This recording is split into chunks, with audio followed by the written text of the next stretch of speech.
Muli na namang nagbukas ang Mangantaco Food Fair ng DOT Cordillera sa Rose Garden ng Burnham Park. Ang Mangantaco ay Kangkanae word na ang ibig sabihin ay let's eat. Saktong pangalan para sa isang food fair. We celebrate not just the rich tapestry of Cordillera cuisine, but the very essence of our identity as a community.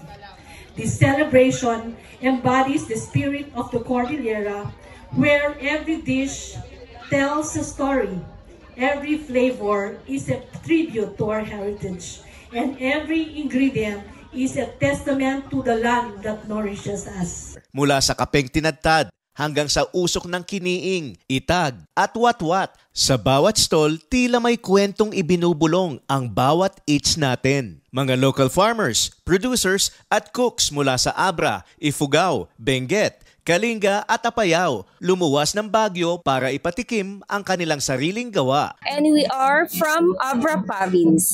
I'm the owner of Sarina's Food House of Benguet, Abra, and nire-represent po namin ang aming homemade products. We have our own homemade products like longganisa, bagnet, and our own version of Mickey Ladbit with bagnet.